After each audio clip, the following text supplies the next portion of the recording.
Okay, well, good morning and welcome to our latest episode of the Digital Diaries. As you will have seen in the introduction, I am joined today by Arlene Beattie, who is a teacher at Davitt Primary School. Morning, Arlene. Good morning, Robert. How are you today?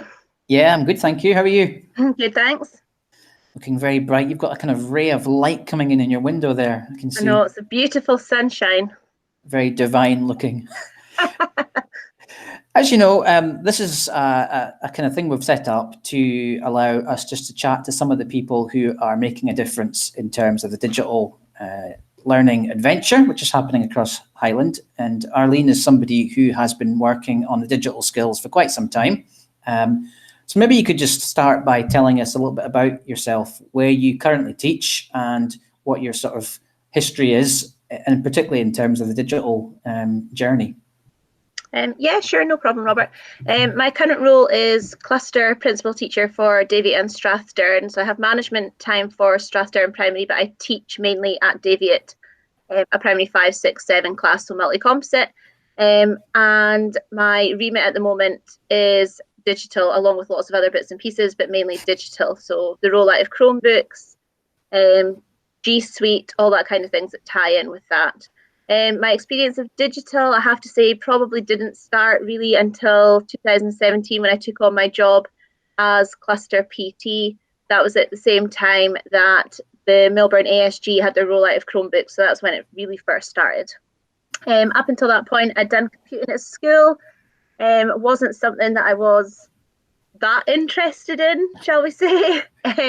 And since then, I've just sort of tried to keep up with what's going on in schools and with technology developments, and just sort of dabbled and self-taught, I think is the phrase.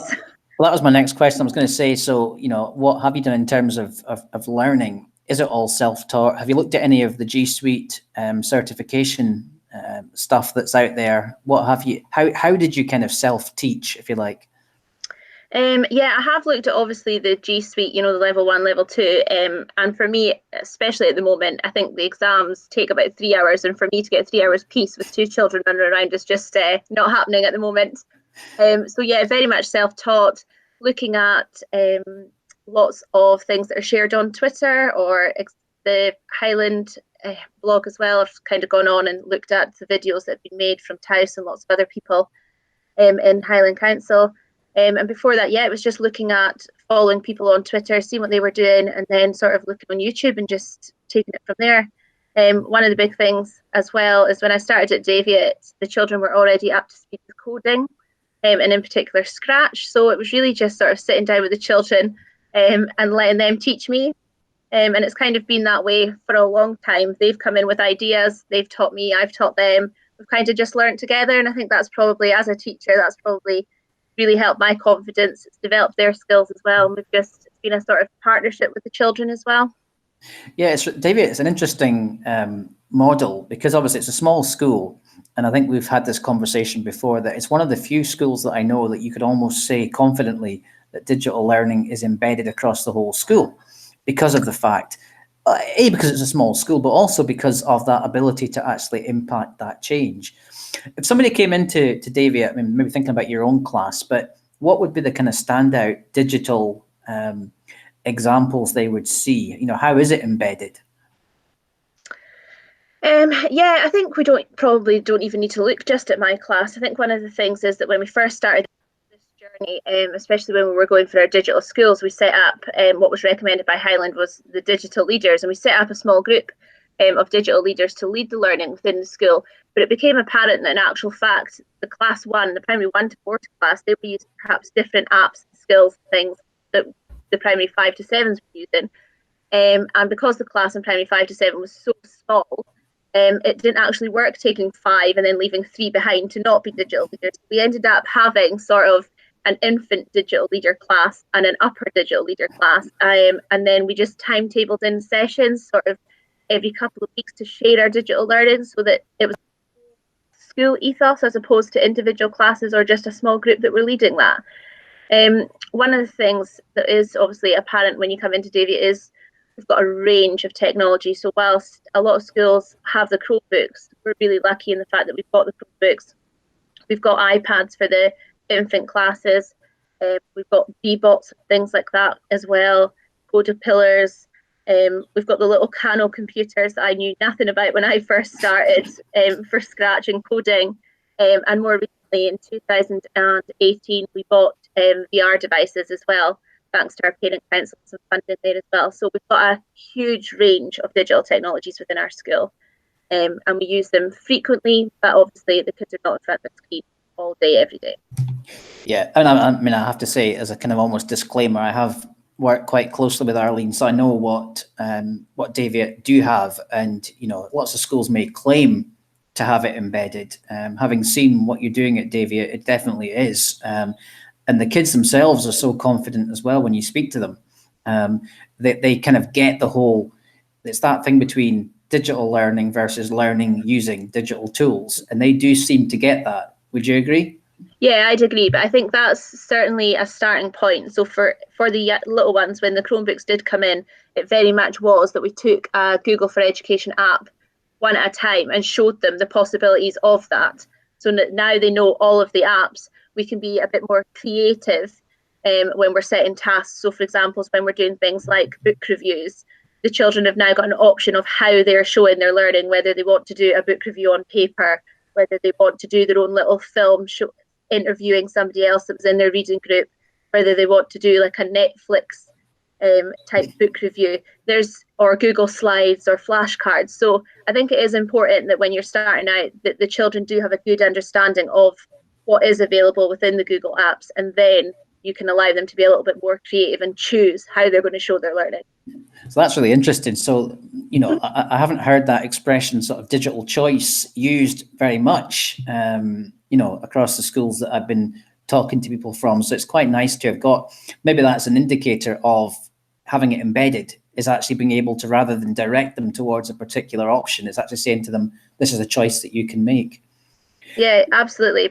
Yeah, definitely. But I think, we're obviously, excuse me, the Milburn ASG in our school in particular, we're 3 years down the line now. So this is obviously, for some schools, they're just at the start. So it's nice to obviously see that this is where they could be in that time. And I think obviously with what's happened at the moment, I think schools will move along that journey a lot quicker, because the children will become familiar with the platform and the G Suite tools a lot quicker than what they did when we were starting out at Daviate. Yeah, well, that's a very neat segue. It's almost as if this was planned. My next question was going to be, what impact has the lockdown had, do you think, in terms of your digital skills, I guess, for yourself and teachers at the schools? Because I must remember it's 2 schools across the cluster, but also with the pupils. Where do you think their digital skills have developed in the past 10 weeks? I think for us, obviously, Daviate is in a different position to my other cluster school at Strathdown, but I think definitely the 2 schools have completely embraced the Google for Education apps, and obviously the activities that we're setting for the children are based around those. You would have seen possibly that the primary 7s were supposed to be on camp last week, so we did a virtual camp. So that very much helped to upskill them very quickly for some of the primary 7s on how to take videos, how to send them, what to make, that sort of kind of things. And they've been experimenting with lots of different sort of films and slideshows, etc., etc. But again, it's allowed us to think creatively and not just stick to the basics of Google Docs or Google Slides, if that makes sense. I feel quite glad that we're 3 years down the line, and I think for some schools that are maybe starting out, they're sticking to the basics, whereas we've done that now, so we can be a little bit more creative. The kids can be a little bit more creative, and we can almost add that little bit of challenge in there for them as well. And do you feel do you almost feel as if the independence that they can actually use the skills right now has helped? Because obviously we've talked about the fact that the kids are really confident. So I imagine that probably when this happened and lockdown began, there wasn't such a fear factor for them, because they actually felt quite confident that they could use the tools they had and the skills they had. Yeah, one of the things that came out is obviously we've just carried out our cluster school survey for parents and carers and obviously the children themselves. And what did come out that was quite apparent was that, I think it was something like, I can't be specific, but 80% of the kids rated themselves as either confident or very confident when using the applications and the Google Classroom, which is fantastic. So yeah, that's certainly helped. And obviously we've been doing lots of things with parents involved as well. So certainly at Daviate and Strathdown, we've ran e-safety opportunities for the parents to come in. We've done open days where the parents can come in and see what we're using and try them out themselves as well. So the parents, when this happened, have not this isn't new to them. Yeah. And you mentioned about the Digital Schools Award, and that's something that I actually haven't discussed with anybody so far in these chats. So yeah. I think you're still the last or the most recent school in Highland to get the award. I mean, we don't need to go into too much detail about what it involves, but what was the purpose behind applying for it? Why did you think it was worthwhile? Because you actually went for a double, didn't you? You got the Digital Schools and the cyber one. We got the Digital Schools Award, I think it was June 19, and then it was actually during our validation that the gentleman who came out to see us actually said, "Oh, I'm not quite sure why you've not put in for the cyber one." I was like, "Oh, you're always a bit reluctant because you kind of don't want to get the kids' hopes up." So once he left and we knew that we'd got our digital award, then we started working towards our online safety award. So yeah, we got that recently. I think it was just at the start of the end of last year, sorry. And what's the kind of, I mean, I say the main headlines around Digital Schools Award, what kind of things are they looking for? What are the 2 or 3 things? If a school was sitting there actually thinking, well, this sounds great, but I'm sure we're miles away from it, what are they looking for? They're just looking for simply, how are you embedding digital learning throughout your school? And I think it's very much based on the school ethos. So obviously one class could be doing it really, really well, but unless the whole school is really on board, that's what they're kind of looking for. They're looking for how each class is using it, how as a whole school it's part of their ethos, it's part of your policies, it's part of your school improvement plan. They're looking for to see what applications you're using to support your children. So for example, if you had children with dyslexia or ASN needs, how are you using the technology to support those? And they're looking for also, how are you using the digital technologies in a creative and a challenging way for your children? Which sounds really like a lot, but in actual fact, when they come out to do their validation, they very much just speak to the children. So they went round, they visited both classes, and he really just spoke to the kids. And from there, he was just delighted with what they were saying. You'll know yourself, obviously, Robert, you've been to Daviate, so you know the kids talk very confidently and very openly about their learning at the school. And I know that from previous visits from the Digital Schools Award assessors, I think they have made comments about Highland schools perhaps been a little bit overcautious in terms Absolutely. of applying for it, and almost saying, with the Chromebook rollout, with the infrastructure that's been put in place, they should just be more confident. So I suppose if somebody was sitting again watching this thinking, what's the first thing that I need to do to move towards the Digital Schools Award, what would that advice be? Is it just register? Yeah, I would register. It's got a sort of self-assessment grid that you go through, so you'll know straight away what points you might need to work on. I've had emails from various staff concerned about the paperwork aspect of things. I don't know if I've got this in place. And I would say, as you've already said, with the Digital Award and the Online Safety Award, Highland Council have got so many documents. They're not looking for you to then have individual ones for your individual school. The Highland Council policies that are already there for e-safety and things are more than adequate for you to attach onto your self-assessment and then click the verify button. And I certainly know that they're still verifying schools. If they can't come out to you, they will do a Skype, Google Meet thing with you instead of actually coming into your school. And that's what we had for the online safety one. Okay, fantastic. So yeah, so that's really useful. And if people are tuning in thinking that might be something that's worth thinking about, definitely worth at least registering anyway. In terms of, I suppose I've got 2 more kind of big questions. One is, I suppose, innovation. And if someone came in and said, what's your sort of go-to, impress me, show off something that works really well, what would that be for you? Oh, is it the Class VR? Yeah, I do. The Class VR is, but I think that's something that not all schools are going to be able to use. Yeah. But certainly we love it. But one of the things that we're currently using between the two schools is co-spaces, which we're finding is fantastic. The children really, really, really enjoy it, and we've started using it for like creative settings to help with story writing and things like that. And since lockdown, we've started using Edpuzzle as well, which has proven quite popular. Just having that ability to use a video from YouTube and then add in your comprehension questions or your multiple choice questions, just to truly gauge whether the children are actually understanding what they're watching, has been really, really good. And it links straight into your Google Classroom, and it just seems to be so versatile that there's obviously a wide range of videos available on YouTube that you can use. So that's co-spaces and Edpuzzle. Yep. And for people that are wondering about the Class VR, there's actually, we can even put the link up under the diary to show an article that was written about the Class VR, basically virtual reality using headsets, which I've seen in great detail. We might even come back to that at some other point. We might do a Class VR digital diary. I suppose final question would be, and we've kind of alluded to this a little bit already, but if someone came to you and said, I saw you in the digital diaries and you seem really confident, really, you know what you're doing, but I just do not feel that digital learning is for me, what would that one piece of advice that you would give them be? That was me 3 years ago. I would just say, take it nice and slow. I think teachers are always quite worried about standing in front of the children and saying the wrong thing or making a mistake. And I think if you can build that sort of ethos with your class, that you can all laugh at each other and not be afraid to make mistakes and learn with the children, I think that's key.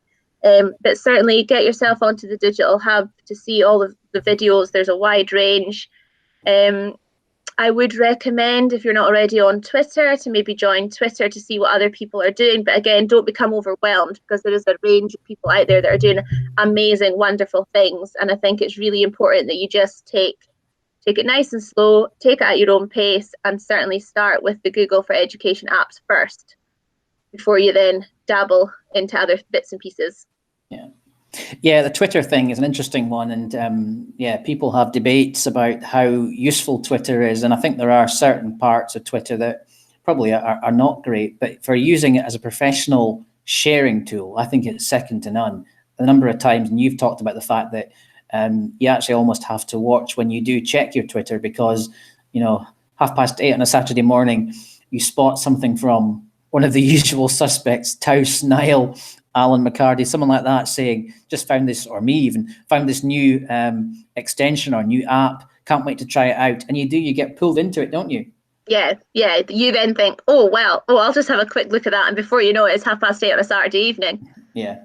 It's definitely, I mean, if those of you that are not on Twitter, and what I keep saying to people is, if you don't even want to tweet, you don't have to. You can create your account and actually just have no followers, or don't follow people necessarily, and just actually see what people are doing. Really, really powerful. So yeah, I would definitely endorse that. Yeah, there's also a Facebook page. I think it's very much American, but there's lots of good resources on that as well. I think it's Educators for Google Education, it's called. Okay. So again, you don't have to share any posts, but it's quite good to see people sharing their work on there as well. Yeah, loads and loads of platforms out there. Well, thank you so much for agreeing to chat. Hopefully it's not been too painful. You're welcome. And as I say, hopefully if you're watching this and you want to find out some more, we'll put some links below this particular video just so that you can find out more about the Digital Schools Award. And I'm sure that if you wanted to ask a question or two, you could always get in touch with Arlene and just pick her brain. But just do it maybe one at a time. Yeah. I don't want to overload her. Anyway, thank you so much. Great to see you again. And hopefully you'll tune in next time for one of our digital diaries again. Thanks, Arlene. Thank you. Bye. Bye.